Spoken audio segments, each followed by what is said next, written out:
We're going live. Yay! Welcome to Britain's Hidden History number 73. Wow. Take it away, Art.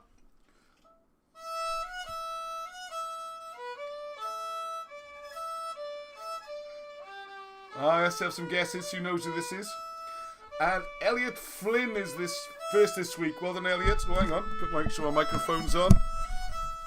Give me a thumbs up. Make sure you can hear me as well. Give me a loud and clear. David Powell, another night in paradise. Elliot says South Walian versus Predator. Okay. Waitaha, Eleanor. Who else we got? Mandy McCourt, Meg. 60 odd people waiting. Amazing. This is our best ever. So fantastic. Yeah, Waitaha, all good evening, all, everyone. Wow, so much jammed in this evening. Wow, everyone's commenting. This is brilliant. Sounds good. Thank you. David Epewell, everyone's giving me the thumbs up. Finally caught you live. Yeah, well done, Luke. You made it. Right. Right, come on. Who recognises the music there? Anyone know the music? I'm sure everyone recognises it. Come on, let's pop the name in there. Let's see his first on there. Hello, Kevin Walsh. Hello, everyone. Right, welcome to the show. Let's put the camera back this way. And for all of those... the regulars is Great Spice Girls, yep. Yeah, Russell Brand, banned for life. Yeah, there's only one RB. Right, okay, what are you doing? Oh, sorry, there's something going behind my back there, I reckon. I'm suspicious of Arnie, what he's up to. I was saying this guy's idea. Okay, so Ross and Arnie, that's me and him there. And if you're new to the show, it's it's pretty light-hearted. We deal with some serious subjects, but in a light-hearted way. Have a bit of fun, a bit of music, a few jokes, live comments, bit of banter. Nothing, no one gives each other a hard time. Nothing like that, okay? Try and make it an enjoyable Sunday evening, family fun, no bad language, all that kind of stuff. So, tonight, there's just so much ramajammed. I'll have to go straight in, I think. And I think someone commented, it is, hello, Georgia and John Jones. Hello, first time on there, I think. Evening all, evening. Oh, Graham, Tara, Gav. So we got all these people online, and there's about 3 or 4 people per screen, so you can times it by 5, because that's the kind of maths I like. And Basket Case is listening while sewing in the good old USA. Love your channel, Ross. Well, thank you very much.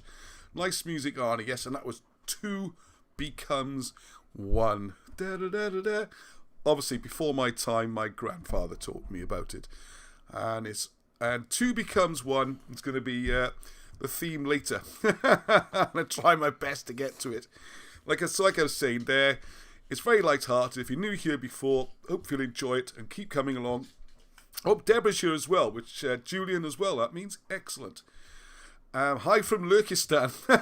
Paul Greystone. I do see your name, Paul. Ralph Winter. Wow, this is brilliant. Nice atmosphere tonight. Feel really buzzy. We're all going to crack on. I don't know about you. We've had a lovely sort of sunny day. Here we are in October. It's been lovely and warm. And I was going to say, yeah. That's got so much. Yeah, so if, if you're not aware of this, the sort of things we talk about, it's been weird, right? Tonight we'll explain more about it, more than most nights. Because what we have is a situation where there used to, the version of history that was taught and accepted in Britain was very different to the one we get now. So what we try and do is look at the old sources, the old books, the old records, the physical evidence as well, and see what used to be considered British history and how it's changed. Okay, right, so hopefully you can see. That noise. We don't like that noise. That noise often means... Have I frozen on? Yeah. Oh, no! No, we haven't frozen for weeks, man. Looks like it was installed a bit dodgy. Uh-oh. There's a little bit of sibling rivalry coming in, if you hadn't noticed. Hang on. My fault, I think. Deactivate, activate. We back on? No. Go on, okay, try okay. Hang on, let me do it. Try again. Yeah. Oh, it's been working all day, I don't believe it. Oh, no, we got our biggest ever audience. Look at that. All right, bear with me. Just pretend it's a radio show or something. The camera decided not to work. All right, okay. We just stay calm in these situations. I'm going to change the... I'll change slot. There we go. It works in the top one usually. Yeah, well, it's going to work in the other one this time. Oh, please don't do this. There you go. Yay! Whoa. There we go. Right, I've rearranged my setup so my knee doesn't clatter into the camera USB port, which is a bit loose. There we are. I can see Arnie as well now because I can actually see what's going on now. And I can see the comments. It's like a professional show. And we'll edit that bit out like it never happened. Right, okay, so let's get back to what I was going to talk about. Because there's so much tonight, I'm going to have to whiz through it a bit, okay? So I want to talk a little bit about the two becomes one, which rather big clue on the screen now. How two Arthurs became one. Such a coincidence. What? Such a coincidence. As you say that. Yeah, well, there we are. We'll leave that there. Might need it later. No, we won't need it later, actually. Thank you. Here's a coincidence. Okay, right. Let's dive straight in. Okay, so the normal format. We go through some stories and things that have happened during the last couple of weeks. Because Britain's Hidden History is this project, and there are loads of people, and it's growing.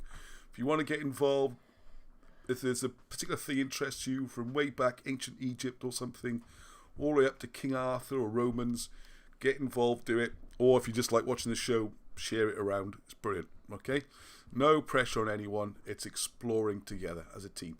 All right, so here's one I've been sent. Oh, no, straight away. I always say I put the names of the people who post it, and I haven't done on this occasion. Oh, well done, Ross. Good start. Right, so what I have to do now, I have to be clever and find what this first article is. There we go. All right, so here it is. Just a little quick one. There's someone spotted this in Cambridgeshire Live over the east of England. Because one of the theories we look into is the migrations, the fact that the ancient British came into Britain in a number of ways. Wilson and Blackett's the main source of writing, but they only draw on older stuff, okay? So one of the things is that back in 1600 BC, people migrated to Britain, and this ties in with the story of Gog and Magog. And now, particularly Marshall and other people are really looking into this early migration, all right? I'm going to second to see some questions as well. Thank you for the questions. Rich, yeah, trying to get some chat going as well, so it was good. Did the archaeologists document the excavation at St. Peter's, and was there a report? Yes, yes, and yes. There is a report. There's a little bit of a summary in the back of one of the books, and I put another summary in the back of Ark of the Covenant, and I do want to just put this online as a separate ongoing thing. There was an archaeological report, yes, about 7 different layers of buildings. Right, Spice Girls, an analogy for Arthur 1 and 2. Yeah, something like that. Anyway, let's look at this story here. So, it's quite amused me, this story, because they seem to have finally realised, oh my goodness, we've got a place called Gog and Magog, who were two of the characters that used to be considered part of British history back in the day, alright? Can you give a shout to my cat? Yes, I can. If I knew the name of your cat. Oh, it's Dylan. No. What? Don't. Alright, don't humour Ronaldo. Okay. Arnie's in charge of booting people, just so you know, alright? So best of order. Right, calm down, Ross. I'm going too fast. I'm too excited, and there's so much good stuff. Right, so there's plenty of strange and wonderful folk tales from Cambridgeshire, okay? Listen to this. By far the oddest legend comes from a 12th century manuscript called Historia Regum Britanniae, or the History of the Kings of Britain, which is a really, really important historical document. And when you start to look into how the history works, the British historical records are massive and extensive, but for reasons you'll see, they don't fit with the official narrative, so they get this kind of treatment, treated as folk tales, made up stuff. But the weird thing is, when you look into the stories, check the names, check the places, they tend to tie in, okay? So long ago, people believed in a place called Rome, and that there was these people in skirts who walked around and conquered the whole world. Oh no, that's not the one. Wrong story. Albion was a mythical place. Albion being Britain. It was supposedly ruled by giants. Now, I know there's evidence for giants and very large people and all this kind of thing. And if you watched the boxing last night with Tyson Fury, 6'9", 19 stone, romping around, fine. What Wilson and Blackett say here is that the giants is actually a mistranslation of the Giantes. The Giantes being part of the people who migrated from ancient Syria. So what seems to have happened then later, when you have the Brutus migrations after Troy, sorry, I went a bit fast here, but after about 500 BC, they had a clash. So you got the new arrivals meeting with the original arrivals and fighting it out. And the Britons seem to have taken the west of Britain, and Giantis could have become the Guissi, which rather amusingly become the Guissi become the West Saxons, who might not be Saxons at all. But that's another story. It's a vast subject, okay? And this is bizarre now, right? Because this is what I like this. Many of those beliefs leaked into English folklore, and the most famous of these tales is the story of King Arthur and his knights. How on earth that came into the story of Albion and the migrations, I have no idea. This is absolutely fascinating, this is. Sorry, just reading some of the comments, but okay. There is an actual Book of Giants as well. Okay. So anyway, because we do have a number of historical Arthurs, as you'll see later. So one lesser known story is that of Gog and Magog, and if you know Cambridgeshire geography, you'll already recognise the name. So the Gog Magog Hills are a famous beauty spot south of Cambridge. There's also a golf course there, and Marcel Abrahams, hello Marcel, see you on the comments, has done some brilliant work showing where you can actually see ancient Troy marked out there. And what we think's happened in the same way. There's another two into one. There's two Trojan Wars. We've got the one over in Troy, as it were, in Anatolia, Turkey. And that's probably the one with Hector and people like that. There's also another Trojan War in Cambridgeshire. And you're probably aware already that London used to be called New Troy, or Troy Novantum.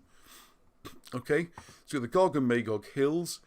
Now, according to the Historia Regum Britannia, which is Griffith ap Arthur, British historian, the reason for the hills is because it is actually the final resting place of the last giant in England. So maybe this is where the big battle was, the big showdown perhaps. Alright, now there's another bit which is quite funny, because this is one I hadn't seen before. And I'd like to look on the comments to see if anyone else has seen that. Is this. Others believe that the name Gog and Magog is a corruption in the translation of Gog and Magog. So, Madoc is, well, it's a Welsh name, or a title. Well, let's just go with Welsh name for now, okay? I was going to be all evening just talking about this. And Gawr is probably the large or something like that, or the great. I'm not quite sure. But anyway, it's definitely Welsh words. To Old English, Gawr Madoc would mean Madoc the Great, okay? So he's suddenly a giant who once ruled in Albion. So this is getting weird now, because Madoc would be British or Cymru, or Cymru and come later, and be fighting, if anything, he'd fight against the giants. If you think the story's bizarre enough so far, it only gets weirder. It's already pretty weird, this version of history.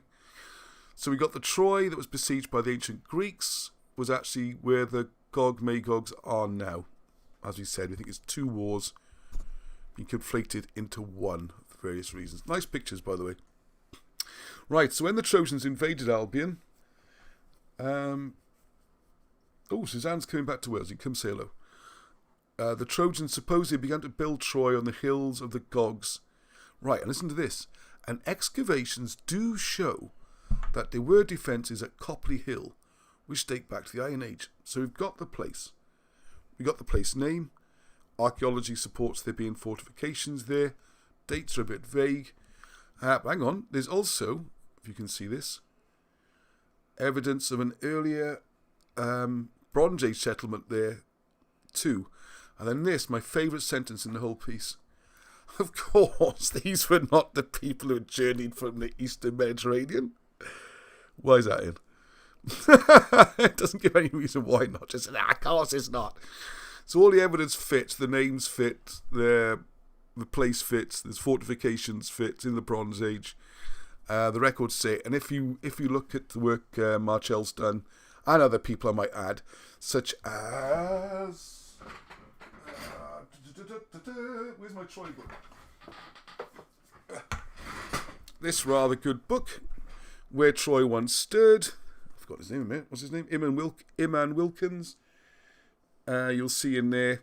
And also what Marshall's done, you see there's a Priam's Way and all the place names fit. Everything in Homer's Iliad fits in with this place, and the archaeology fits.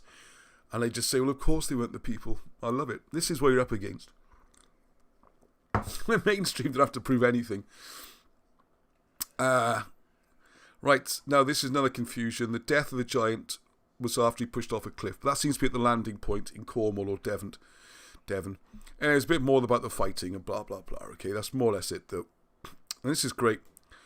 The tale's repeated in a number of later texts, which is kind of how most academic stuff works, it gets repeated in things. And they believed it to be true, silly people, eh? So it was true for a long time. So it's a very interesting article. I'd love to speak to the person who wrote this. Are we going to get a name? Oh, we have got a name, Freddie Lynn.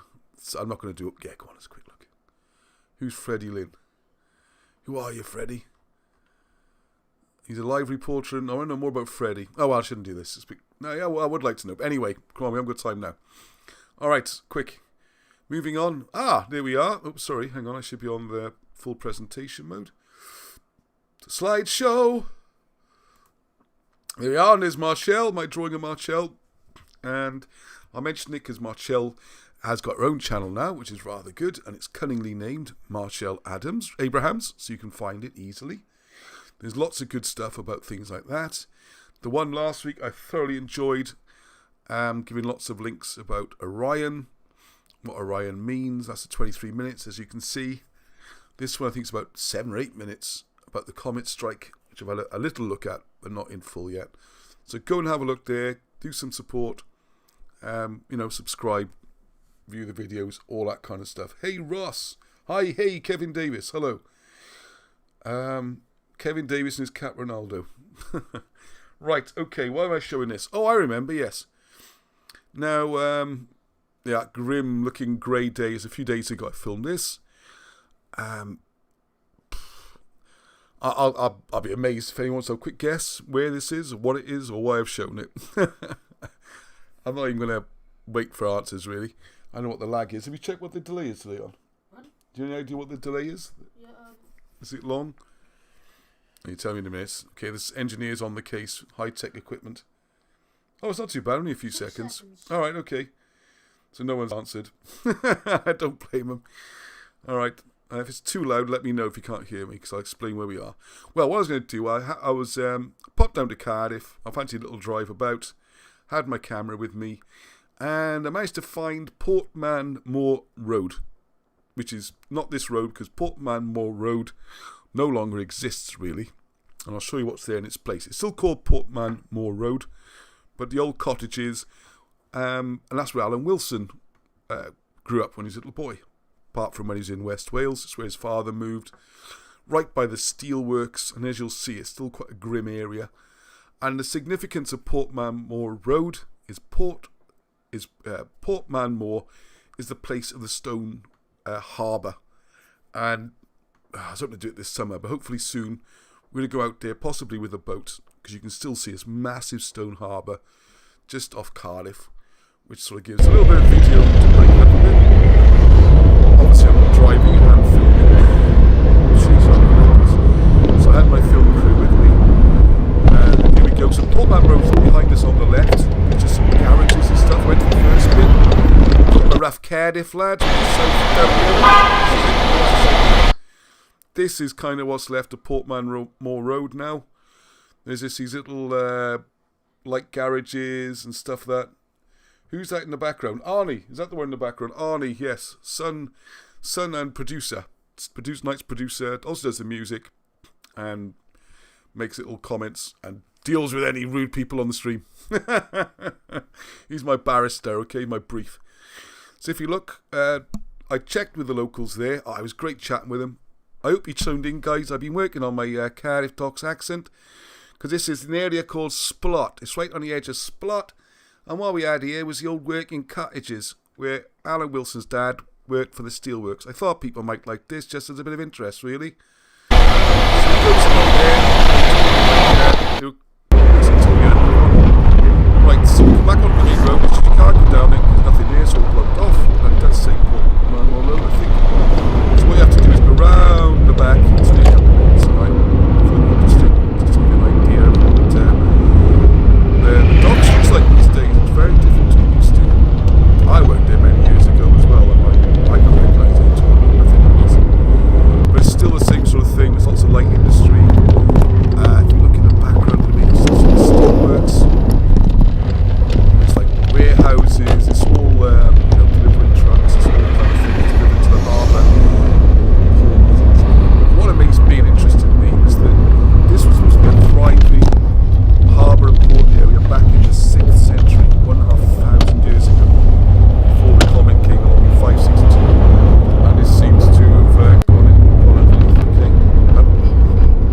can barely hear me. Right, was the video too loud?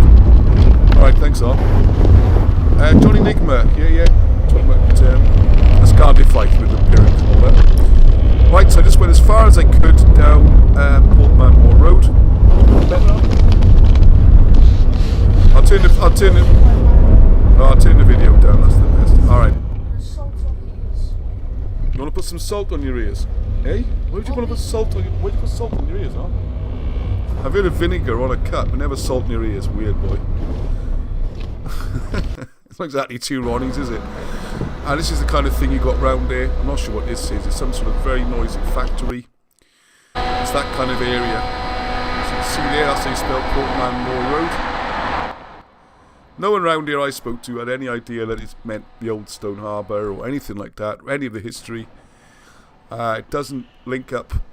You can't get to the front. That's as far as you can get. But we are going to get round there. We might have to get a boat, alright?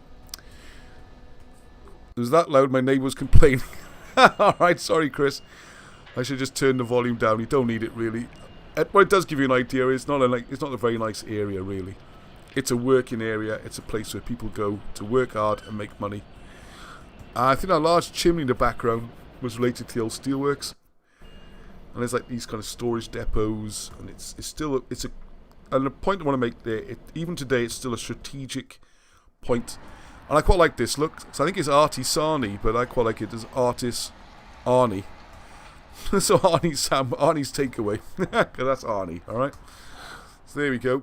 Oh, we're almost finished. Look at that, isn't that bizarre? Just in the middle of this area, they chain them up and just let them feed or a little chew on the verges. And I know there's people over here like Patricia and there's Susanna and things like that. Sounds like where I live because of all the blowers and industrial gardening tools. Here we go. So this is the way out now. And there was no way getting on the A470 don't worry about that. But anyway, what I had to do was go all around the docks and up the other side due to traffic. So this is, to give you an idea, I was looking across to Penarth. And those boats, you can see it's all been a bit gentrified now. The old Tiger Bay, all that kind of stuff, that's all gone. They're trying to make it posh. It is very nice, actually. Lots of restaurants and things, and you saw modern apartments and stuff like that. So there you go. Just a slight interlude there, okay? Oh, don't want to see it again. Right, okay. Just moving on. I got to speed up. Roscoe, way too slow. It's Harper State already. Quick. Right, this is a clip from an old map that Tim Guter, is fairly new to the group on the Facebook, was sharing this, and we had a little discussion about what does this mean here. Arthur's butts. Arthur's butts. So my boys with a little always used to snigger. See, let's go and see Arthur's butt. So Arthur's butt, another prominent features. So people want to have a little punt to what that is. I'm just going to quickly show. So I did mean to mention you can get hold of this map. There is a section on... Oh, that reminds me, before I go on to this. Alan Wilson, Baron Blackett are so happy. Thank you so much for everyone who contributed to what we called the Chimney Appeal. Smashed the target, so Baron got a few days away, a little break. Saw the boxing. Alan was happy. The house is clean, garden's done, roof's done, everything's set for the winter. They've not just the practical side, they felt the love of so many people contributing and making it happen. So brilliant. Thank you very much for that. Next appeal, someone said we should get a new chair for Alan. Anyway, if you're interested in that map, which you just saw, I don't know if you're aware of this. People don't seem to be aware. If you go on the Cymroglyphic site, under gift ideas, there's various maps. Do we get a zoom in if I click on that? No, that's not very good. Yeah. Anyway, that's the Garth, this 1920s map. You can get all these up for about a £5. Well, that's the large A3 one. And let's have a look. And this is the cool one.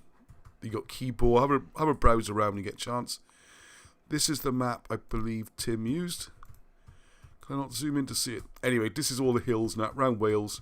And you see all the old names and that kind of thing. So it's... Alright, you're going to watch me do this now. Just kind of destroying the illusion there. There we go. So what Tim pointed out was that a butte, B-U-T-T-E, is a volcano with the top sheared off. So it's like Arthur's volcano in a way. I hadn't heard that before, so there you go. I've looked it up. It does seem to be correct. Although I've always looked at it, it's butts with an S on the end. And I've always seen it short as buttresses, because this is a central place for the fort. This is the central fort to protect coming down here. And what I like about this old map, you can see the old forts. And these are the Welsh forts, alright? These are the ones guarding the key points. Obviously you've got some newer castles, like Caerphilly Castle and stuff like that. You can see if an invader was coming this way from the north, this is sort of the big block. The River Taff there, and the Ely coming this way. And this is the centre point. And then you block the main fords and crossing points down to Llandaff, and there's Cardiff, alright? And there's Llantrisant. So it's a really cool map if you want to get one of those. Interesting point. Whether or not you think this is butt, or you think it's a volcano. Okay. Did the British use swords? A random question. I don't know the answer. Bob Morgan, that's an idea. If the Egyptians using swords and the Romans did before they came to Britain, is there any evidence the Britons had them? I guess you could argue if they didn't, and then they suddenly did. It's something we can thank the Romans for. Because over the last few weeks, doing a long list going through, nothing's Roman, alright? I want to do a t-shirt, what the Romans didn't do for us. The roads are before the Romans, the buildings, the forts. The baths come from somewhere else. The helmet's a Gaulish helmet, it's a Spanish sword. It's German heavy throwing spear. I mean, honestly, nothing's Roman. It's weird. Weird. Right, okay. This is quite cool. I can't spend too long on it, but it's not just about Wales. It's all of Britain, okay? And actually, in the last week, we've done stuff about New Zealand. And before that, it was America, because there's hidden history going on everywhere. You'll see something in a minute. I'm trying to keep it jolly at the moment, because there's a very, very sad thing coming up. Two sad things. Okay, so with the time pressing, the links to all these things is in the description. What they've done, Historic England, go to this website. This is the news article. You actually want the website, which will be up in a second. They've done a similar thing in Wales. The photographs are spectacular.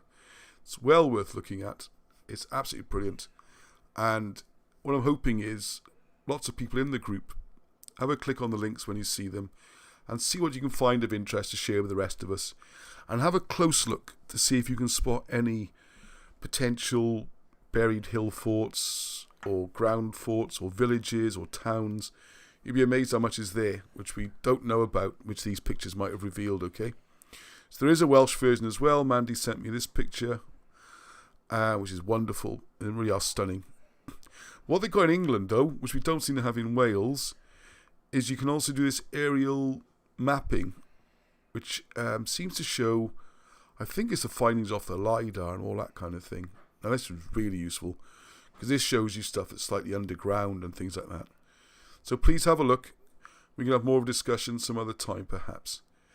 And please, this video I put up earlier in the week. And I know some people already saw it, because I did a trial run, and there's a few things we wanted to change on the video and loaded it again. So there's already 200 odd views before we took it down, even though it wasn't even listed. That's how popular this video was. But if you have seen it, please see it again, because there are some extra features, like the LiDAR, spin around, fly past, all this kind of thing. It's really beautiful. It helps the numbers as well, because this is the real smoking gun. And by that, what I mean is we have a situation where, let's think about it. We're claiming that there's a whole history that used to be known, but is now deliberately hidden. Okay, it's not been destroyed. It's not forgotten. It's hidden so people don't see it. And people say, oh, yeah, it's a load of nonsense. It sounds like conspiracy theory stuff and all this kind of thing. This one's the smoking gun, right? Place called Caer-Meade. You okay? Yeah. Okay. Caer, C-A-E-R. Then Meade, M-E-A-D. Okay, Caer-Meade is the... you can see it in there, small letters. This is the smoking gun, because the Welsh triads claimed there was a Welsh palace there, built in the 2nd century during the so-called Roman period. But it's a Welsh palace, it's not a Roman palace. A lot of it is in what they call the Roman style, but it's a British palace. It's well recorded that it's there. In the 1880s, that's when the first excavation was done. Oh yeah, that's the other thing I meant to mention. When you look at these, if you follow the links through, and you get to the RCMH website, and this one, you can search by place names. You can search, for example, Caer-Meade, and you can see what it calls it. Of course, they call it Roman. It was excavated in the 1880s, I think 1930s, 40s, and it was revisited again, I think, quite recently by the lovely Alice Roberts off the BBC. But the problem is, it doesn't fit, you see. And if you look at the video, shows you mosaics and designs that are clearly not Roman. And this was the problem back in the 1880s. They're digging away, everyone's getting very excited. They found what they think's a Roman palace. The triad say it's Welsh. And then the evidence shows, yeah, it is actually Welsh, or British if you prefer. Not much difference in those days. The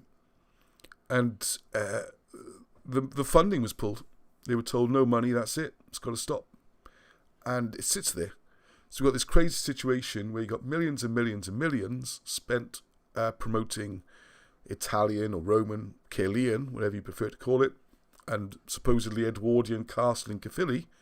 But the British site, which is far more interesting, 2,000 years old, packed with fabulous art and buildings and marble walls, has been deliberately buried. So that's why they call it the smoking gun, because it's still there.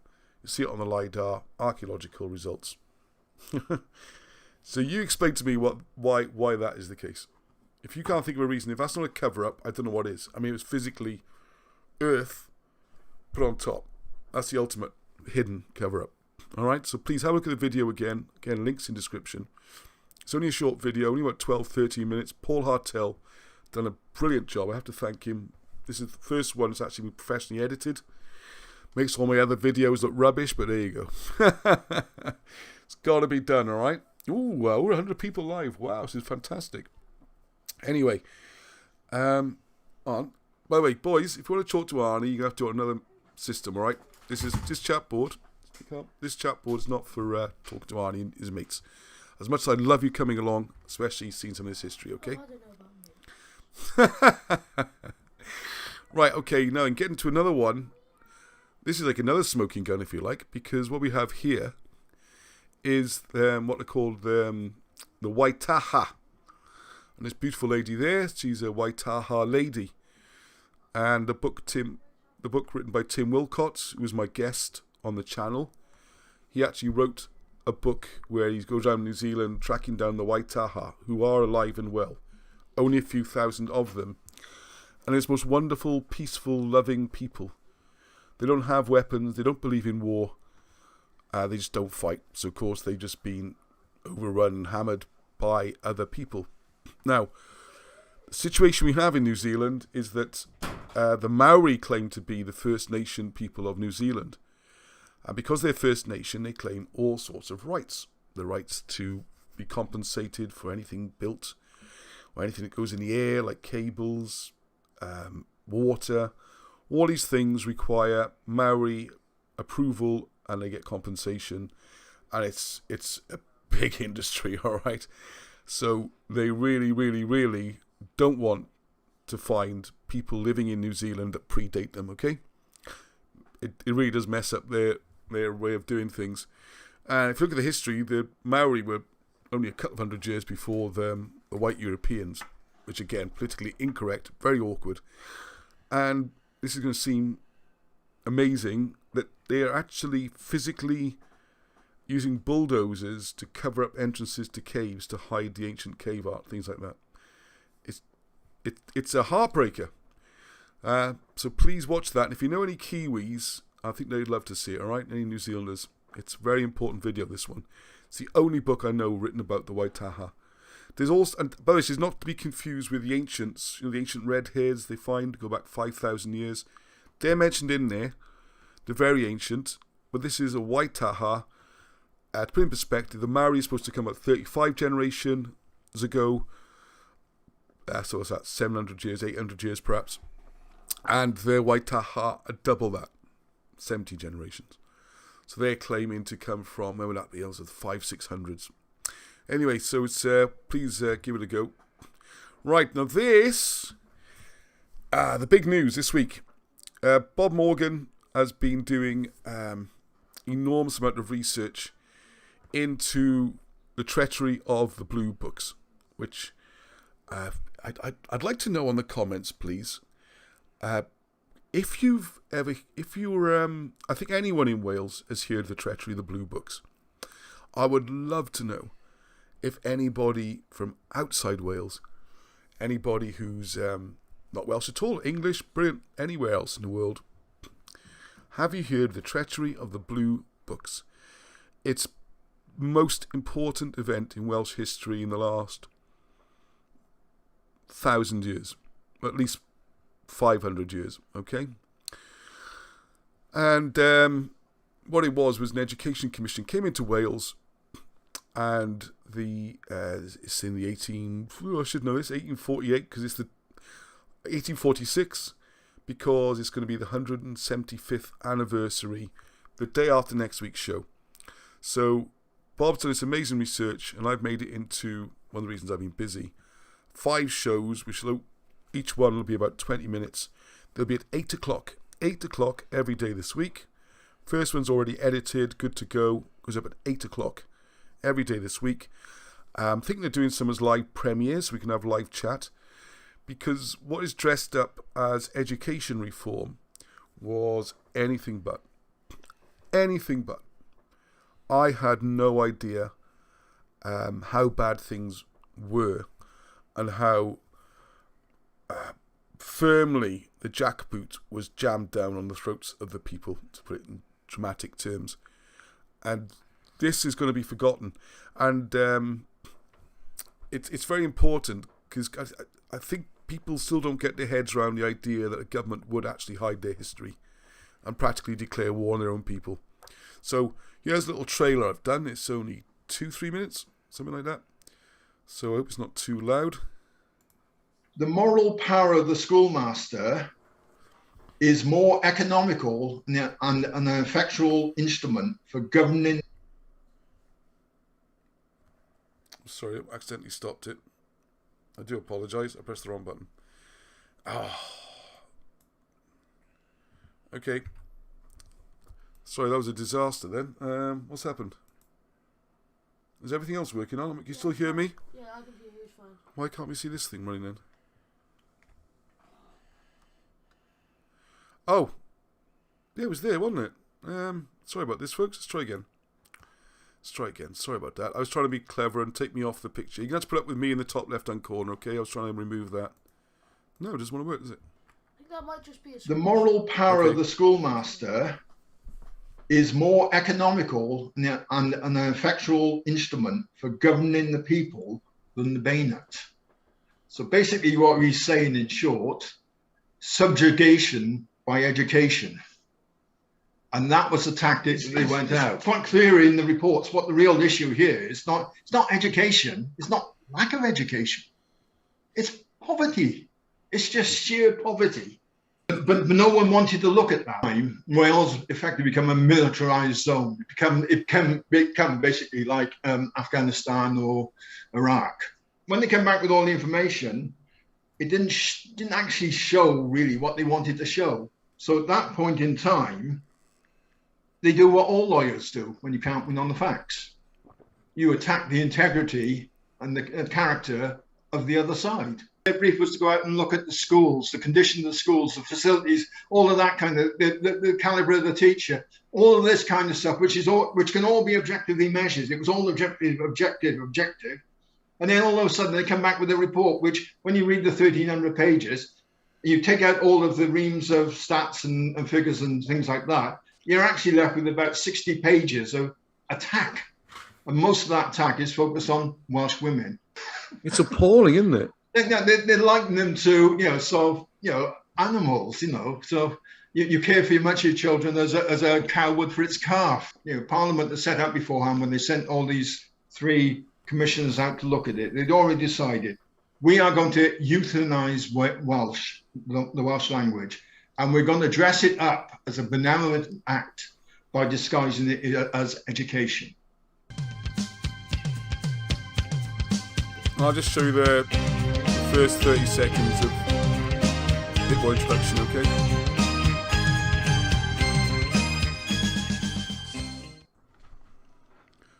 Many people have great difficulty accepting even the idea that Britain might have a history that has been deliberately hidden. So complete has the process been that they see the idea of a government doing this to their own people as crazy conspiracy talk. Yet, it was not so long ago that these issues and these objectives were openly discussed and promoted in press and parliament, with the discussion not being if it should be done, but how best to do it. In the mid-18th century, with most of England and Scotland now subdued, it was the turn of the Welsh to have their history and language subjected to the full force of bayonets and books. The events shown in this series of videos are, or at least were, well known. This is not a story of hidden history, but how history is hidden. There you go, eh? Pretty heavy stuff, huh? Pretty heavy stuff. Yeah, old news, yeah, I know it's old news. It's been forgotten, and I tell you what, there's an awful lot more to the report. It was called the Blue Books because the 3 volumes were put in blue binders. And I thought I knew this quite well, okay? It's not something that's taught in schools, never was. It's passed down from father to, parents to children, father to son. Bob was the same. Everyone I know has only ever learnt it from their families, and that's breaking down. And these stories are not being passed on. But there is so much more to these reports. I had no idea. The way they talk about Welsh women is really appalling. I mean, they literally liken them to animals bringing up their young, like a cow bringing up calves. The grinding poverty they don't talk about, the way the law system broke down, how people were hanged or transported based on nothing really. Another interesting one is the birth of the red flag that went all around the world and became the symbol of revolution. Started in the 1830s in Wales. How the army was brought in, not for scuffles, in the uprisings in Merthyr. 20 odd was shot dead and 200 casualties in one action. This is what we're talking about, okay? So it's a little bit heavy for a Sunday evening. I'm sorry about that, but I would really like you to spread the word, all right? There won't be any advertising, no monetization. It's just a really important lesson that needs to be passed on. And why it's relevant for this group, although we normally deal with history before, 1,500 years ago, roughly, this shows history being changed and what lengths will be gone to get political control and a compliant workforce. So it's pretty controversial, pretty heavy stuff. And it'll be every night this week, possibly including Saturday as well. Depends if it's 5 or 6 episodes. And then we can have a chat about that next Sunday as well. And I want to do a follow-up on the Monday after next week's show to sort of discuss it. Anyway, right, here we go. Oh, finally, I've got 10 to 9. Oh, it's pretty good. I'm ahead of the game. Only 20 minutes late. I'm a little bit down. But more of what we do. I was just going to say, the Newsy Kiwis. Hang on, what are we talking about now? I thought proper history was taught in schools until the 1920s. Good comment, Richard. Yeah, well, this stuff wasn't taught in the 1920s. This stuff was taught at home. All about the Chartist uprisings in Newport and 20 odd being shot dead. The last people in Britain to be given the sentence of hanged, drawn and quartered. It wasn't carried out, but they were sentenced to be hanged, drawn and quartered. Medieval barbarity was still going on in the 19th century in South Wales. When I talk about the 1920s history, they were still teaching about King Arthur being a historical character. Most schools, even in England, were still talking about the migrations, the Trojans coming to England and Wales, the migrations to the Middle East. Those kind of things are still being taught. That's what I meant there, okay? Which Newport? The Newport in Gwent. The very pretty one with the transporter bridge. And you can still go there. There's a very funny story. I won't spoil it because it's Bob's story. It is hilarious. It's in the first episode. Alright, so the two Arthurs became one. Just whiz through this, okay? 'Cause there's a little treat at the end as well, a little surprise treat at the end. Okay, so, oh my goodness, look at that. It looks serious, doesn't it? My head cutting off a bit of it as well. I can see if I can do this without my head just for a second. Is this going to work, or is it going to crash again? Yay, just for a second. We're getting clever at this fancy stuff. Right, we got then. No wonder, yeah, sorry, let's read some of the comments about there. Yeah, no wonder lots of Welsh emigrated to America.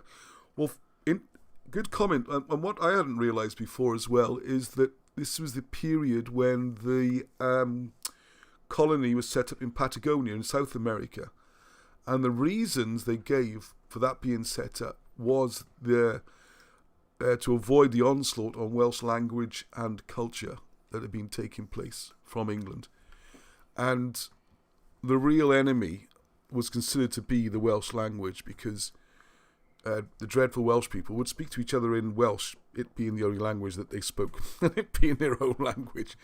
And they found that very seditious and disrespectful not to speak in English. But anyway, watch it. You'll be shocked. The 5 programs are about 20 minutes each, 8 o'clock every day. Please, I really look forward to the comments and feedback and discussion. It's quite disturbing. Okay? Right. We're still going on with this blinking cat. Right. Okay, right, let's crack on. Yeah, we'll have to boot those others off, lads, if you're going to mess up the chat thing, alright? Oh, I have. Oh, you booted them. Oh, Arnie's got rid of them all. There you go. Alright, Arnie's dealt with them, okay? He's ruthless. Barrister in training, so watch out. If you ever go after me, a few years' time, you have to deal with him. So I'm sorry I was a bit serious for a Sunday night. Right, okay, there's a nice picture of Alan, all happy, smiley. A little bit faded, though. It's a bit weird, isn't it? But anyway, that's him. Right, what we're looking at here, I've got some unpublished notes to want to add in. I'm going to do a quick summary, because one of the books I'm working on, and thank you for those who volunteered to help with typing, because what the process is, I get folders and folders full of typewritten notes, which are brilliant. I mean, for me, it's like, touching original Mozart's, because they just like a download from Alan's amazing brain with the help of Barham. And it just appears as perfect prose. There's little corrections, but hardly any. It's genius. And so what it does in there is we scan that in, but unfortunately when you scan it, it doesn't read the words very well, and you really have to type it again. Either you can try and I get loads of comments saying you can convert it into Word documents and all that. It doesn't work very well with these, okay? Partly, I think, because his handwritten bits, maybe it's the font used on the typewriter, I don't know. But whenever we tried it, it's not worked very well. So we can scan it in, and you get a rough idea, and we find it easier, although it's a pain, to type it in, copy type from the scans. And it's interesting, if you like the work, it's a preview of stuff that's going to come out. It's not even out yet. I mean, I've typed in tons of it. I've typed in nearly all this. And it's just enjoyable to do, and it's a good way to learn it as well, okay? So, I've had a few volunteers. If you want to volunteer, drop me an email, ross@cumroglyphics.com, and I can send you a bunch of scans to type in, and just do your best and enjoy reading it, and be part of the effort. Alright, so don't worry about being brilliantly fast or anything, and don't take on too much. I'll just send, like a dozen pages maximum, something like that. So you don't think, oh my God, I've got to do this a lot. As I always say about this project, whether it be collecting money or doing work or spreading the word from the videos, we want a lot of people doing a little, rather than a little number of people having to do an awful lot. Okay? Right.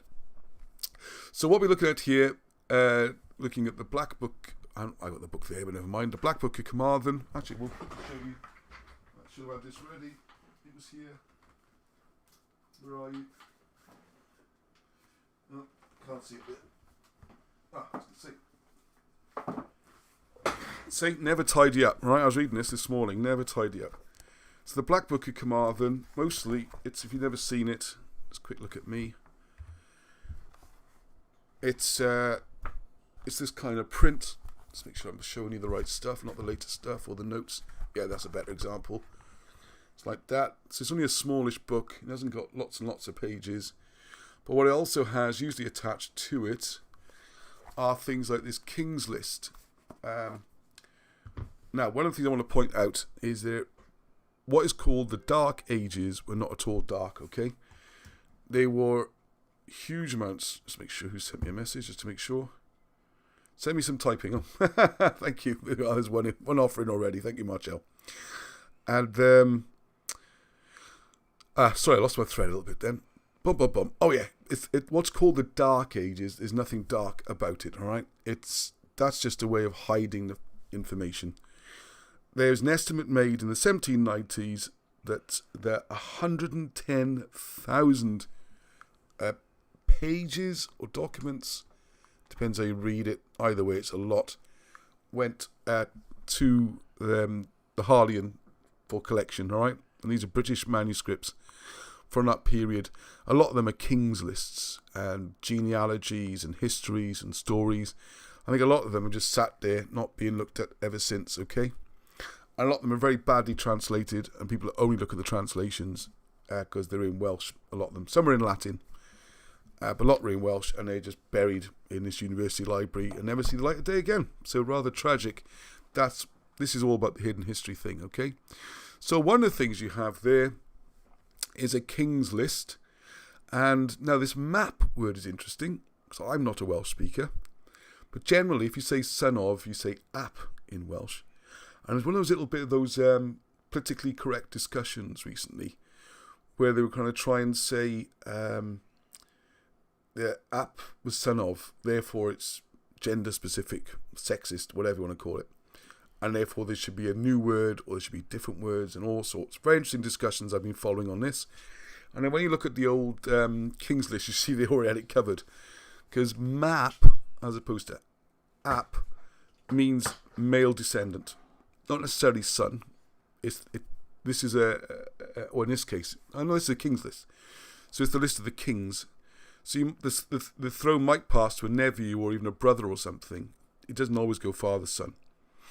Okay, but map is a male successor. And I think, and I'm going to guess here, and someone might know, I think it's fab or something is the female, if you're a female successor. So there you go, it's already there if you want to do it. Oh gosh, what's going on in the chat there? Anyway, perhaps the hieroglyphics in Welsh link is one of the reasons the language was suppressed. Well, yeah. I wonder, yeah, I'm very curious to know if they did know the link or not. Yes, it's a good point. And I think the fact that they just didn't know what was going on. I think that was the biggest problem.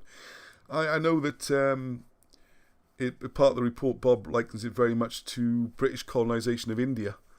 You have a similar thing there. You've got to get your administrators and stuff speaking English. And that's one of the things you have to kind of do. Any empire imposes its language. And when you mentioned the language there, who was saying that then about the hieroglyphs? Sorry, it's scrolled up now. There's a lot of comments tonight. It is a parallel because, another parallel anyway, is that the hieroglyphs being able to be read in Welsh, the Cymroglyphics, is not because necessarily Egyptians spoke Welsh. It's because the ruling people, it's an Assyrian tongue. And if you read Moses in the hieroglyphs, you can read about how it was the Hyksos, who the lost tribe, Israelites, whatever you want to call it. This is very similar, at least, to what they spoke. So it is a case exactly where you've got a ruling people trying to enforce their language through signage, through writing, and through education, I guess. So here we go. Right, so the ones we're looking at here, so these go all the way back. There's a British royal family. Another problem is, of course, the British royal family goes back to about 500 BC, as opposed to the ones on the English throne, which claim to go back to 1066, William the Conqueror and all that, or maybe the Saxons, if you include, your Harolds and Ethelreds and those kind of people. So these are at least 1,000 years before, whichever way you measure it. So that causes problems. So what you have here, also be in the new book, and you can have a look at it yourself. This is one of the lists. And what we're trying to do is put everything into dates. Now, the other thing to bear in mind, I always forget this. Brune and Lythion as we're going the other way, okay? So, hang on, let's make sure I get this right. Yeah, so if I was in on an English or a conventional book, when you see the family tree, you end up with the last descendant at the bottom generally. But if you think about this one, if I was doing mine, Ross, my father's Denzil, my name Ross would be at the top. So it'd be Ross, son of Denzil, son of Edward, all the way down through the names there, okay? Arnie, son of Ross, son of Denzil, son of Edward. So you go the other way. So the furthest back is all the way down here, Maxim Gulk, and Arthun, sometimes Anthun, various spellings, Anun. He does get messed about with the spellings. They weren't as fussy and anal as they are today. Alright, so what we have here, so what we can do then is work the other way. So we've got Run, Reen and Nithon, our contemporaries of Arthur II. It's in the 6th century here. And you can date it backwards and forwards. So we've got 1, 2, 3, 4, 5. So again, we've got about 6 generations bringing us back to Arthur I. Now, I can't do the whole story because it's a book. The book of Arthur I is going to be a book, all right? But the key point I want people to pick up on is the Artorius, alternatively Arthur I, amongst lots of other things, and it's brilliant in the notes, all about how he fought the battle with the Irish king, who became known as Ruthel, and you can see the burial site, and that battle's dated to 363, so we got some hard evidence to put him in the right time frame in the 4th century. On the screen. Oh, thank you, On. Took a while to notice, but thank you very much. Sorry, it's a bit easier for you now, isn't it? Ah, dear. Anyway, there you go. So I'll just explain again there, just very quickly. So this is the most recent name at the top, and it goes further and further back. So he's saying son of, son of, son of, son of. Whereas with a normal academic or English one, you have, I don't know, William the Conqueror, and then bump, and the latest one at the bottom. There's just 2 conventions. The interesting thing is, the Bible does it exactly the same way as the Welsh people. So if you read anyone in the Bible, oh goodness, such and such son of, son of, son of, anyway, tends to be how they do their family trees. Although they do the begat in the Old Testament as well. So, right. Anyway, so what we're trying to do here, so single star is 520s, 570s. We're going further back. And this guy, Eldinett, who Alan Wilson and Blackett have good reasons to believe maybe Owain, King of Britain, who comes up on that other video.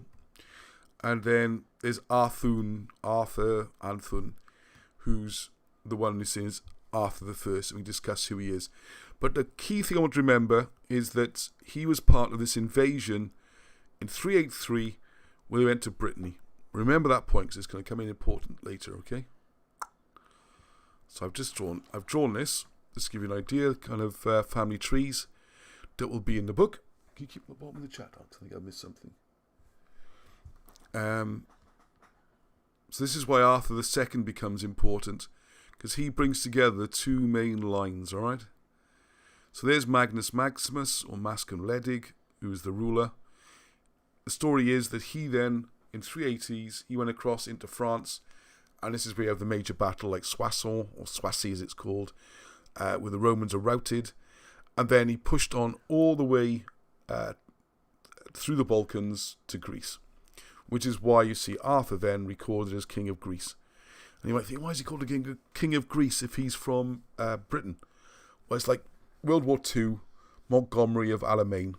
You know, he's not from North Africa, he's not from Alamein, but that's where he had his big battles, that's where his glory was. So that's what he gets named after. So similar principle with Arthur I, okay?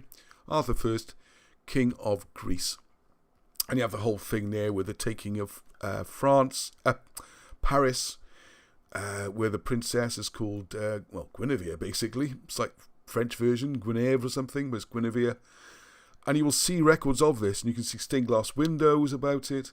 This is in the French history. There's lots of different sources. When the book comes out, a lot of this is in Wilson and Blackett's writing already, by the way. I should mention that. If you get the Arthur, King of Glamorgan and Gwent, there's a lot of this in there. There's quite a bit, a little bit in Arturius Rex book. And then there's going to be a lot more. I like to bring in all the Arthur 1 plus the unpublished stuff. There's more than this to show how that works. The important thing then is to look at the main line here. We're going to go through Tathel, Tithrin, and then this is the famous ones, Tithfalt, Teudric, and Meirig, okay? Because Teudric's the grandfather. He's the famous one who died at Tintern, which is the place of the king. Actually, just up the road, Mathin, just up the river. He was retired. He was a hermit living in his cave. He got local people together because his son Meirig was chasing him out of Wales. Now, at some point, Meirig got injured, became lame. There's a version of what could have happened in Arthur the War King, which is why his son Arthur, aged only 15, had to take over command of the armies. And this is something you have to understand with both Arthurs. And one of the reasons why I think there's so much trouble them not always appearing on king lists and things. The Welsh system, or ancient British system, was very different to the English or Norman system. As we know with our current Queen Elizabeth II, God bless her, who's 173 years old or something, she won't abdicate, okay? She will keep going and keep going, because the theory is that she's ordained and placed there by God, and for a whole mortal span, and when God calls her, that's when she hands over everything. So abdications are extremely rare. I mean, extremely rare. You've got like Edward VII over the Mrs. Simpson, all that stuff, but generally it's extremely rare. Even George III would run the bend. The general thing is you keep going all the way to the end. That's the sort of the God King ethos. It's a lot more practical in these days with the old Welsh and British kings. As you got a bit older, there's a couple of things you could do. One, from your own point of view, you no longer go around killing people and doing nasty business, so you can go and retire, become baptised, all sins forgiven, and with a clean sheet of paper, you go and live as a monk or a priest or something like that, which is where Arthmile comes in, the one in Brittany. But that's another story again. Which retired Arthur that is, we're going to go another time, okay? But that's what Teudrig was doing. He was quite happily retired. And what you would do, like with Meirig, where he became injured, so he didn't want to ride a horse, or maybe he's the Fisher King, you know, he didn't want to fight or anything. He can give all those kind of stuff to young Arthur. So young Arthur, hey, this is great. I get to fight battles, ride my horses, get a great big choppy sword, and I am going to do all that boring stuff about legal disputes and land disputes and inheritances and admin and accounts. The old man can do all that. I'll go off and do the fun stuff. So, and as Meirig actually outlived Arthur II, did he become the High King? This is where kind of grey areas you get into. But what he did have... Big spoilers for the War King, then. Big spoilers for the War King. Oh, we haven't finished it yet. We've almost finished it. It's bedtime story, that is the War King. Not really a spoiler, I don't think. Okay, anyway. But if you look then through his mother's side, on Broust, he's got Gulligan Mawr, which is Aurelian the Great. And Gulligan Mawr gave Arthur II, through the wedding and through his mother, Glamorgan and Gwent as his personal estate. So that's his personal territory, or at least part of Gwent was. So that's where he's definitely the king of.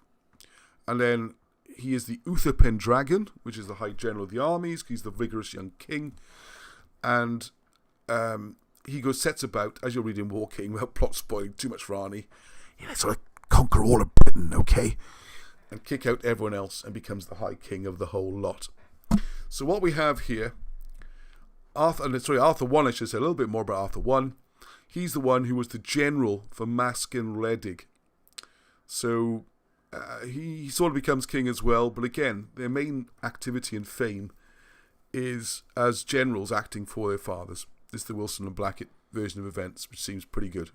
Okay. A little bit more. I'm not going to go on to the full detail of this, because it's a massive subject. I've just put them on there to give you an idea. I haven't drawn it up particularly nicely yet or anything. Is that these are the kings. This is another list in this so-called Dark Ages. Another one of these manuscripts. What's Q conspiracies? There's lots of people. Oh, the Q stuff. Oh, look out. I thought we'd moved on from all that. Oh, look out. Well, everyone's talking Q. Let's talk British history, I think. It's supposedly a sort of inside track on knowledge for what's going to happen. All right, we've got Vortigern, Gwytherin, Trehain, and he usurped the throne in 426 AD. Thank you, PG. That's Patricia. That's the kind of stuff we want to see. Yes, let's stick to British history, can we? All right? Yes, because if nothing else, the channel might get shut down because you're not meant to talk about things like that. All right? Never mind free speech. Right, so what's curious about this list is that all these names begin with M. So, again, hang on. Morgan, son of. Yes, we're going backwards. So as we go further back, it's more important. Merigwyd, Moritned, Morhen, Morant, Botan, Morgan, Mormail. And what Wilson and Blackett show in some detail in King of Glamorgan and Gwent, and more detail in the future notes, is these refer to kings in the Lichfield area in the West Midlands. And there's other clues about the Latin it appears. We got Glastonic, and people say it's Glastonbury, but it's not. It's the Caer-Meade, which is Lichfield, which makes perfect sense because it's very near to Wroxeter, which is the ancient capital of Britain. And I should pop the map up, really. I think you've seen it. I think it's in, I'm pretty sure it's in Adrian Gilbert's book, The Holy Kingdom. Here's the original one, which Wilson and Blackett put together ages ago. Hopefully you can see that. Sorry, it's not, I haven't scanned it in. I should have scanned it in. That gives you a good idea.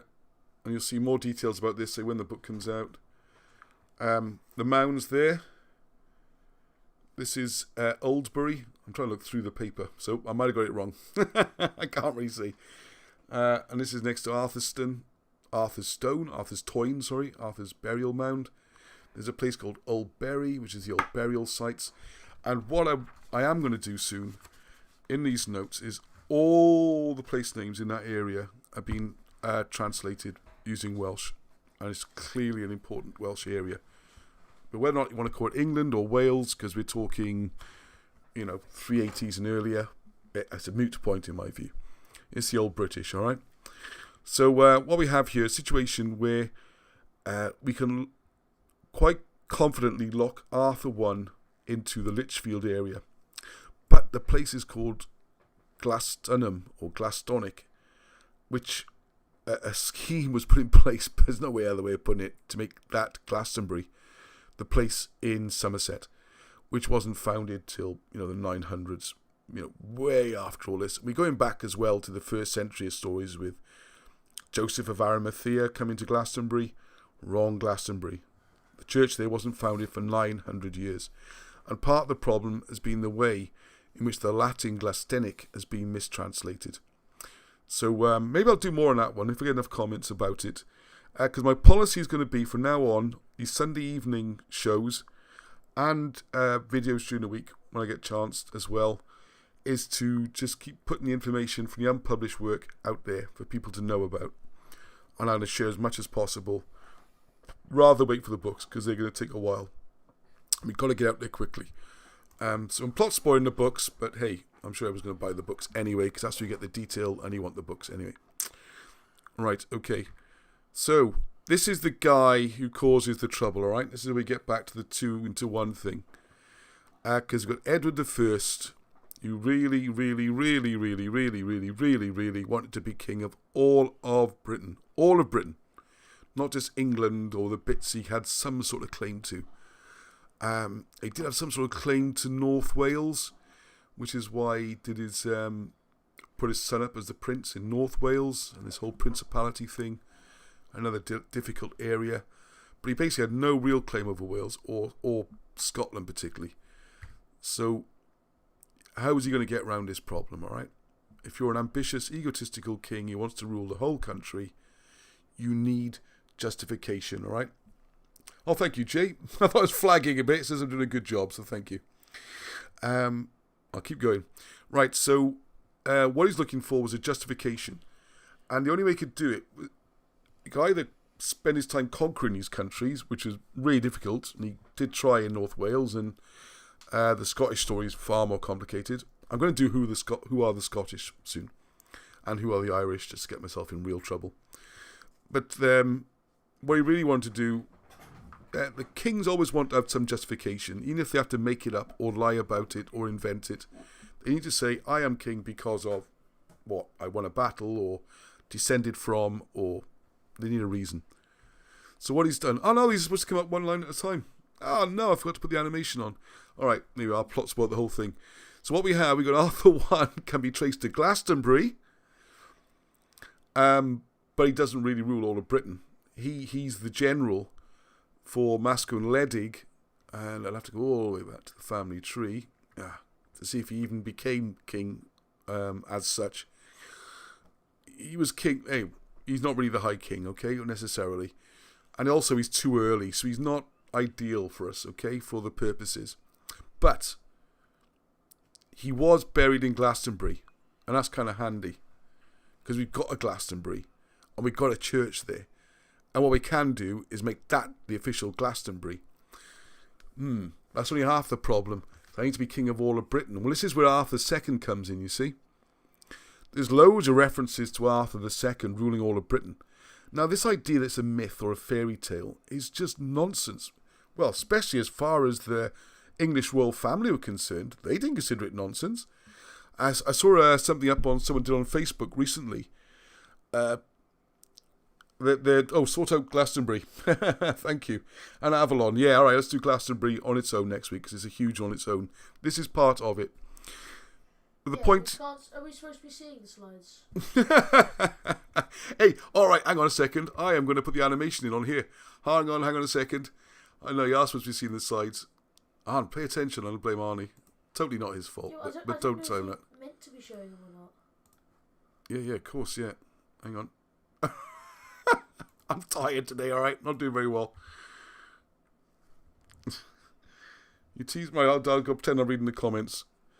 Yeah, all right. Avalon is a massive orchard, and the Welsh invented cider. I like it, David and Reese. It is to do with Avalach, definitely. Right, so I hope you could see this the first time. Oh no, did not see it. I got it the second with really cool animation. He wants to be king of all Britain. Recap, all right? You learn it better the second time. If I say the same thing twice, it's more likely to be right. If I say differently both times, can we make it up as we go along, yeah? So he has got no justification or claim for the whole of Britain. So what we got Arthur I. He can be traced to Glastonbury. But the problem is, he's too early, and he doesn't claim to rule all of Britain. All right? He's like a general for Masco and Ledig, Maximus.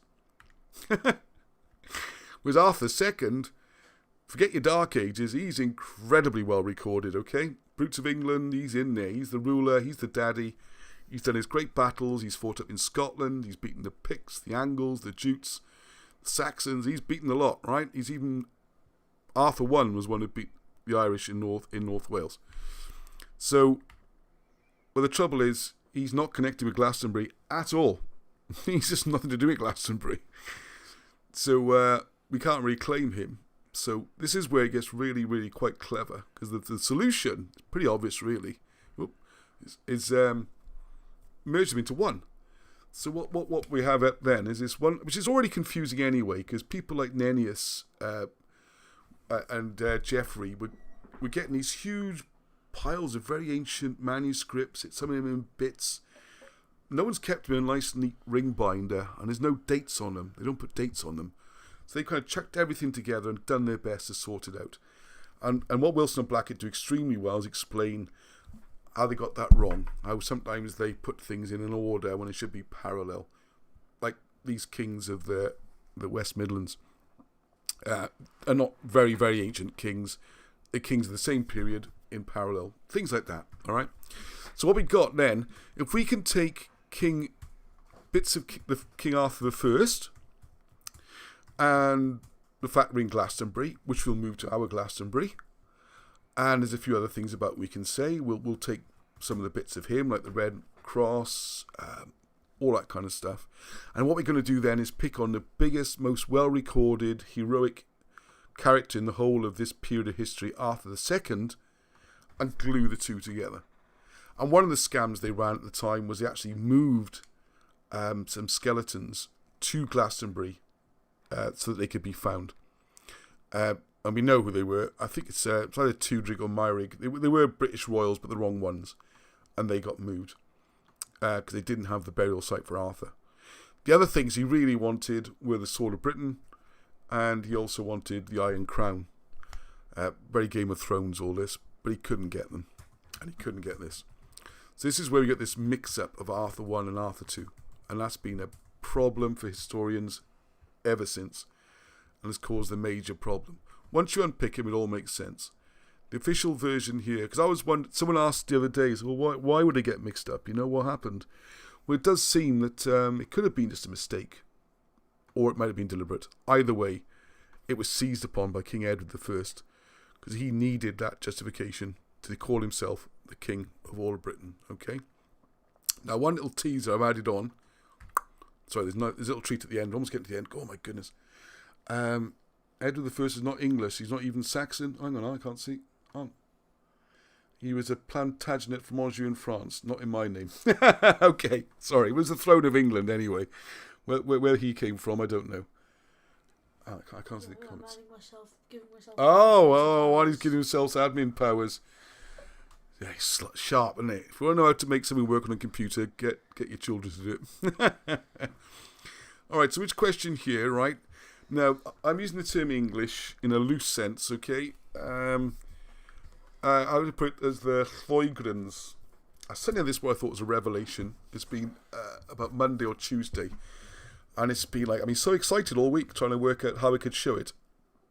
And I thought, it fits in quite well of all this. Because there's a discussion, is it... I'm talking about... I'll give you a clue. I'm talking about the language in what's now called England before 500 AD. So pre-Saxon. And is, as you probably know from Wilson and Blackett's work, you got Iceni. So you got Singlas becomes Singlish, becomes English as a theory, as opposed to this idea that it's Anglish. Seems extremely unlikely, doesn't fit the dates. And far more of the language seems to come from Welsh than the other way around. That's a side issue. But the trouble is, we don't know how the Iceni spoke, or the Isinglas, or those early Lloegrian British tribes or kingdoms or people, how they spoke. Or do we? Do we have an idea of how they spoke, what their language was? Can't wait for someone to get this on a comment. Because it just suddenly struck me. Think about the story of Arthur I. It's just destroyed my book. No, Don't worry, I don't use the book. I don't make notes anymore. I've got a song suggestion. The song suggestions, write down. Okay, good. We're going to have Arnie playing at the end, recorded. Arnie doesn't know about this, so I'm going to sneak it in on him. And then, so what did the Lloegrians speak? And can we see it anywhere? The point was, if you remember, when the invasion of Gaul took place, there was also a major colonization. And one of the problems, the way history's been twisted, is that what they say was that the British took all the armies, all the men, out of Britain to go and fight in France. They took so many that they were left weak and defenceless and whatever. Okay, well, we'll come on to that, whether or not that's true or not. But the key point I want to pick up on is that all the menfolk got taken out and they colonized, they settled. And this is why it's called Brittany. Brittany, right? It's named after where the Britons. And what language did the Britons speak? They spoke Breton. They spoke Breton because they were the Britons, and they went to Brittany and they spoke Briton or Breton. Now, one of the stories, I was trying to dig it out somewhere. If someone on the comments could put it in, please, I'd be really grateful. Because I can't find where it is. I know it's there somewhere. Is that the story goes that when these British colonized in Brittany, they were so determined to save their precious mother tongue that they had all the tongues cut out from the local women that they married. Make no comments about wives talking too much or mother-in-laws or any comments like that. I don't know if they actually physically did it or they just banned them from speaking their local language. I think it's more likely. I can't believe they're going to go around ripping all the tongues out. It's just, dramatic prose or dramatic way of describing things.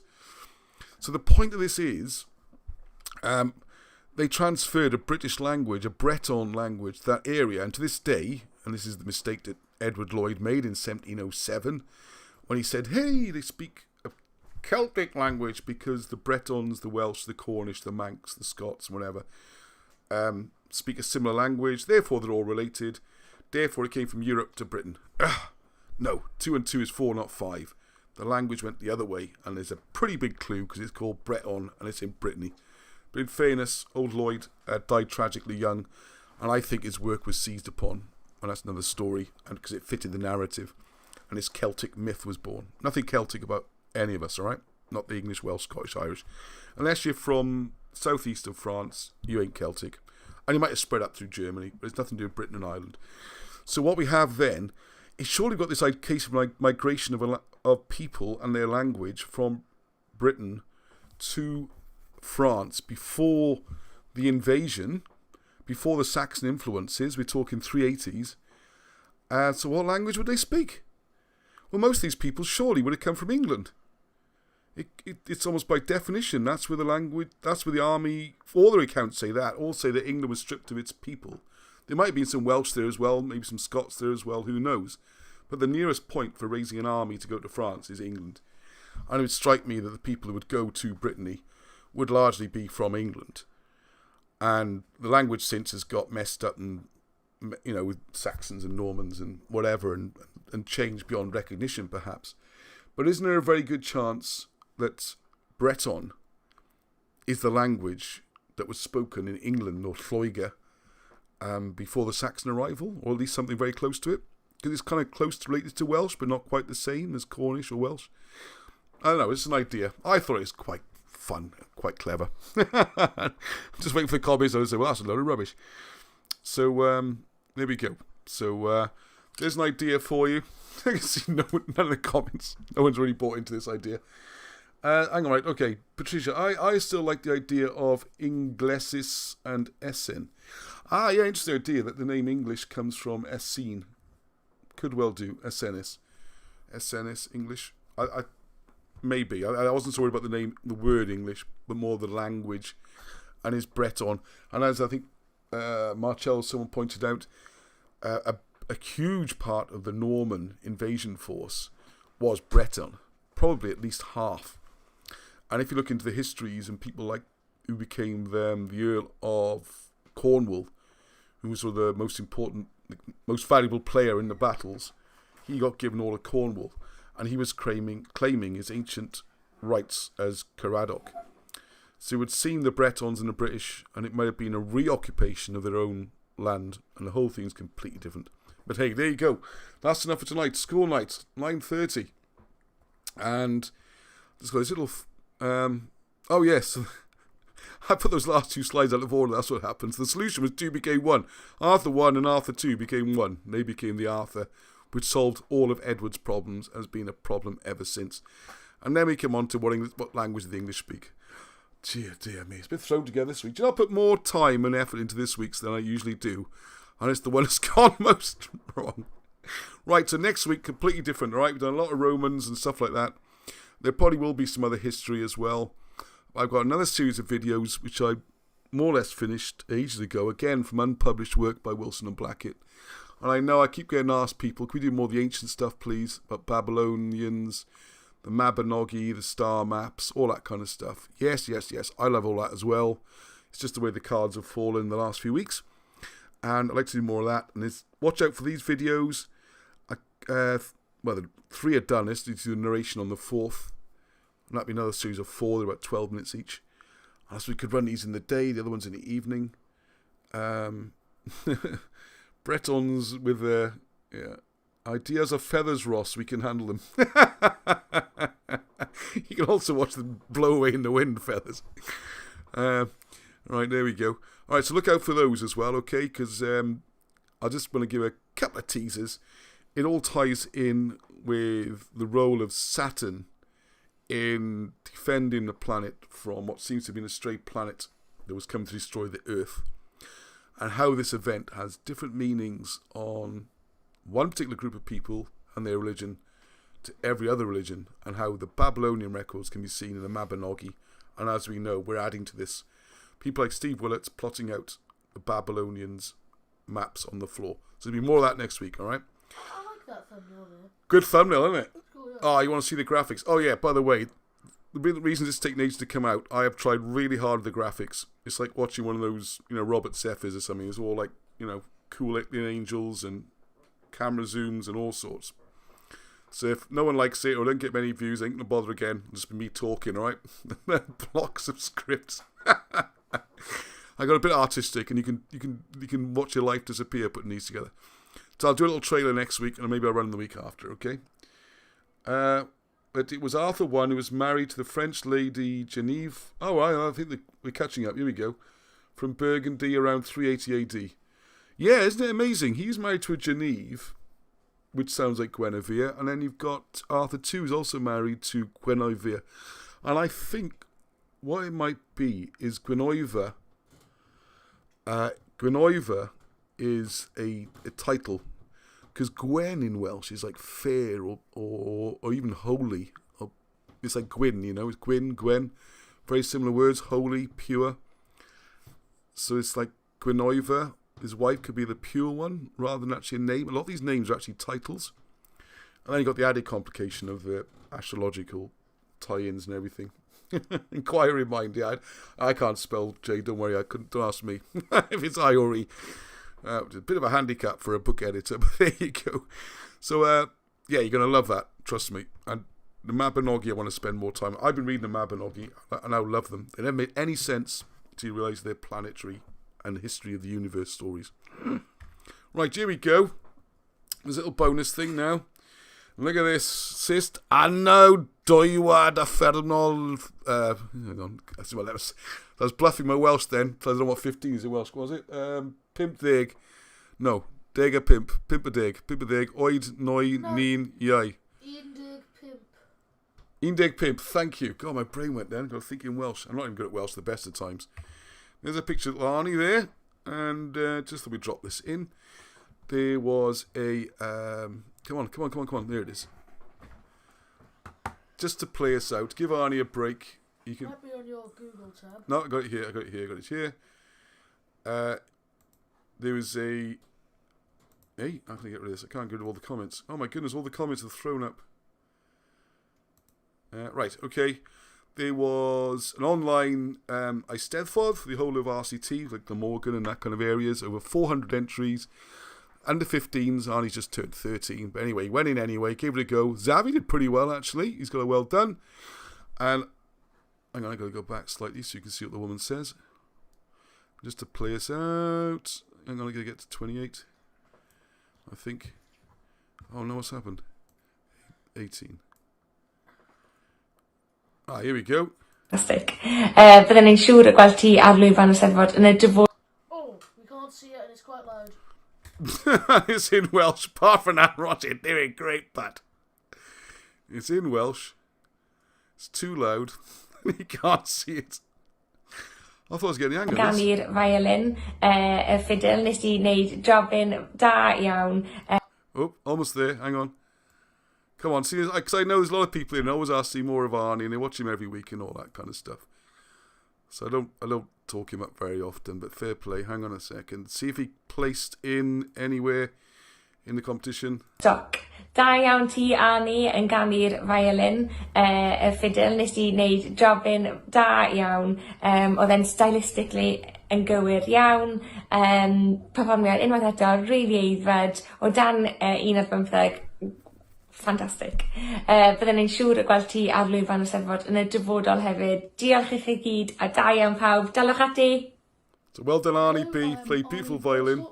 I'm 13 and I'm playing Fiocco's Allegro.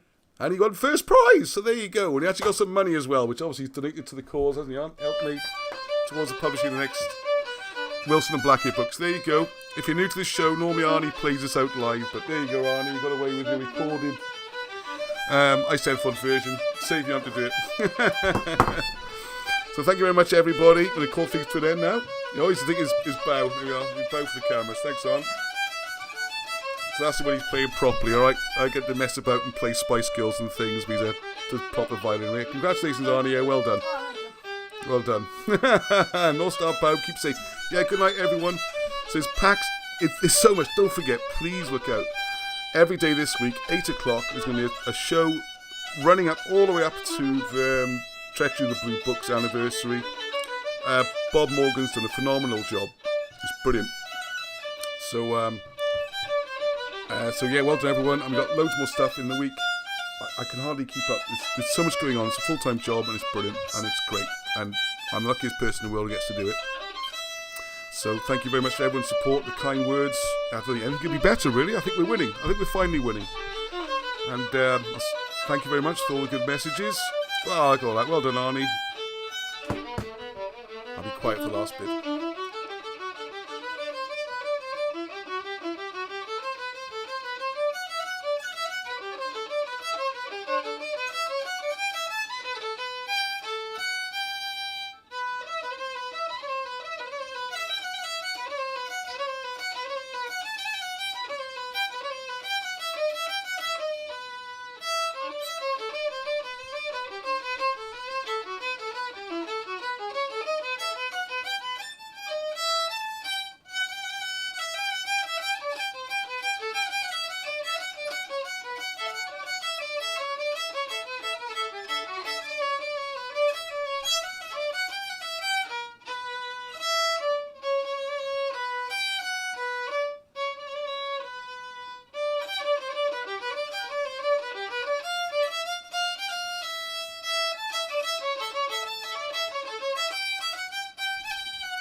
Sound right?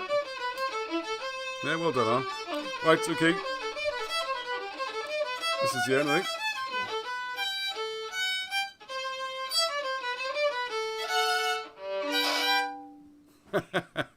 I think the bows ought won it, actually. Hey, well done, that was deafening everybody. I said thought it on there. There you go.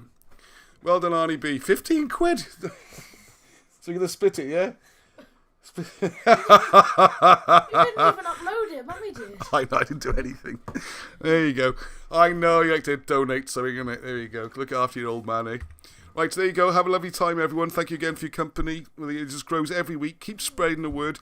Please let people know about the smoking gun video. Share it with your friends, you know. The more you want to do, the great. But it's pretty easy enough just to copy the URL off the video, show them about Caer-Meade, and just email it to someone. Just one person. Everyone does one person. 1,000 people watch these every week. That's another 1,000 people, you know. Just one each. Yeah, that make a big difference. So very good. Until next week, enjoy the videos, 8 o'clock every day, and I might put up the Mabinogi astrological ones. So thank you all those lovely comments. Yeah, Arnie does need a guitar with an electric guitar with an amp. And what's your favourite music group on? I don't really listen to it. One of them's AC/DC. AC/DC, there you go. You try and drag him up right, don't you? You try and learn him proper.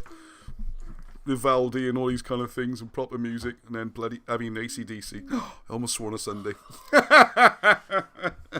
Alright, until next time, and peace. That was at the end of the show. If you are new, a lot of new people this week, so which is peace. It's in Welsh, it's Hedwch. So North Starry He, good night everyone, and Hedwch.